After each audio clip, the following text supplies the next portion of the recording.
Of this event is a native Clevelander, and he has been a historian all of his life. He happens to work at Progressive, and there he plays in the role of business analyst. But I think you're going to be quite invigorated with the stories that Kevin will share. May I present Kevin Hawkins.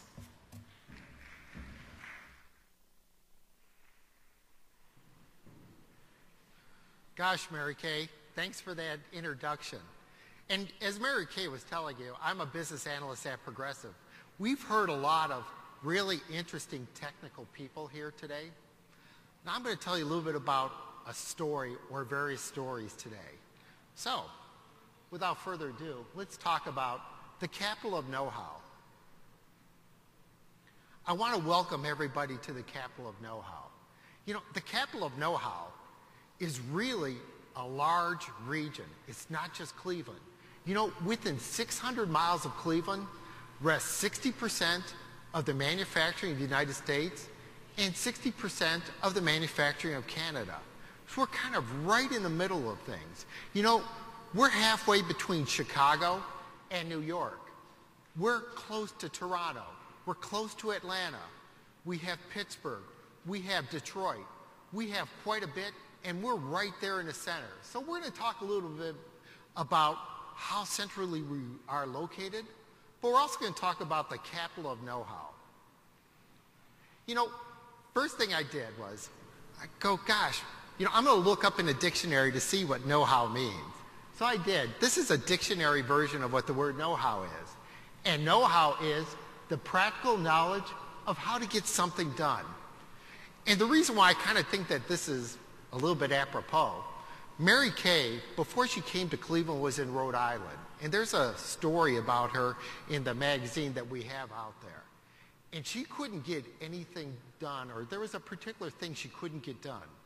She did a lot of research, and she found that the Cleveland area, you get practically anything you want done because of the knowledge that we have here. So, let's talk a little bit about it. You know, the capital of know-how is more than just the practical knowledge of getting things done. We have a place that's filled with lots of great ideas. And I'm going to talk a little bit about that as we're going to go forward. We also have great education here, and great education that's really going to be expanding to the future. And we also have the brain power here to get things done. So I'm going to talk a little bit about all three. Typically when you see a presentation like this, you'll see an agenda with PowerPoints, with little bullet points here. I try to do everything with pictures. Okay, first thing I'm going to talk about. We have some great universities and colleges right here in the capital of know-how. Want to talk about Cleveland State. Cleveland State was formed in 1964, and it was a conglomeration of several different colleges, one of which was Fenn College. Fenn College, a fine engineering school. And by the way, we still do really cutting-edge engineering out of Fenn College. Wind technology, all kinds of good stuff. There's more things, though, for Cleveland State. It has really made strides recently. A lot of people don't realize this, but they're going to be bringing a medical school in right across from Cleveland State for Cleveland State students to participate in here. We're going to have a medical school right across from Cleveland State. Cleveland State also has some kind of innovative programs that are out there. Recently, they sent a group of students to Abu Dhabi and Dubai. Reason why this is important, we have business students who are undergraduates making worldwide connections that can bring forward seeds for Cleveland. Case Western Reserve Institution, one of the great universities in America. It started out as Case Institute of Technology and Western Reserve University. And what they did, they took a great technical school, and they merged it with a great liberal arts school, and now it gives you one of the great of boths out there. We have some world-class innovation going on there. And by the way, this is the Peter B. Lewis building. It was designed by Frank Gehrig, same person who designs world-class buildings elsewhere. If you have a chance, I urge you to take one of the tours of the building. It is said that there's no 4 straight corners in this entire building. And the reason why it was made like this, it was to get students to really think outside the box.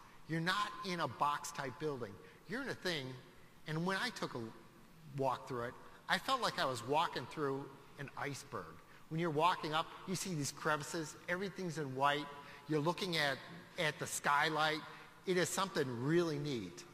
And in the concrete as you're walking through there, written in there are words of wisdom, one by Peter B. Lewis, and one that sticks to my mind is, you know, if you make a mistake, admit it, learn something, and move on. And anything with innovation, a lot of times you're going to be making mistakes, but what's most important is to learn from it, move on, and come up with the next big idea. But we also have some great community colleges here, too. The reason why having great community colleges like Cuyahoga Community College or Lorain Community College is important, manufacturing has changed over the years, and it seems like it's changing faster and faster as things going on. We need to constantly be able to retrain our workers. Fortunately, we have some great community colleges that are located at various different places, several places in Cuyahoga County alone, affordable place to retrain our workers or to train our workers in the first place for the new technologies that are out there in the manufacturing sector. You know, we also have some great research institutions over here, and I'm going to just touch on some of them. First one here is the University of Akron. And you know, we talked a little bit about some of the technology transfer that's going on out there. I'm going to start with the University of Akron. This is their technology transfer building. What they do, they're world-renowned for the polymer research. In the 60s and 70s, as Akron lost its rubbers jobs and they moved out, they decided to focus on polymers.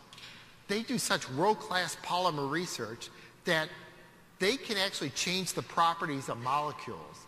And then, once they come up with this, they're trying to export this knowledge to local businesses so that we can become competitive worldwide. You heard Ray Lugo talk about NASA. You know, one of the things that I got from Ray Lugo's speech is that they're begging to give their expertise out to the community at large. They can't wait to do it. He was talking about that program where they're looking for 10 companies to come up with something innovative that you can ask them about. But you know, I'll bet you, even if you weren't part of that and you called, you say, gosh, I have an application, I can't figure out how to do this. I bet you call one of them, they'd be glad to help you. Where else in this country can maybe you have a company that has 20 people in it and you need to talk to a real rocket scientist, that you could talk to a rocket scientist and they're willing to talk to you about it. We have the Cleveland Clinic here. Cleveland Clinic, #1 heart center in the country, not only the country but the world. Leaders from all over the world actually come here to have their hearts fixed or heart surgery. We've had the president of Ghana here. We've had Saudi princes here. We've had a prime minister from Italy here. But, you know, it's more than just fixing people's hearts. They innovate things here at Cleveland Clinic. They come up with new, less invasive procedures here. The reason why that's important is that when they're coming up with these new procedures and maybe new equipment to go with that, they need local manufacturers to help them do this, help them put this together. You know, just because you're a good doctor doesn't make you a great engineer. We have the great engineers here locally to do that. Cleveland Clinic's not the only one out there doing that type of thing. Just down the road, maybe about a half mile from Cleveland Clinic, you'll see University Hospitals. They recently built a brand new cancer center. It's got this really kind of whoosh type architecture that you see. The thing that really makes this really unique that they have is that they can take, if you're in there for cancer, on the exact floor where you're getting treated for the cancer, they actually do the research right there. To my knowledge, at least when it was built, it was the only hospital set up to do this. Research is not done in some lab far away or another building. It's done on the actual floor where the patients are being treated. Those are just some of the great research institutions that we have here in the Cleveland area.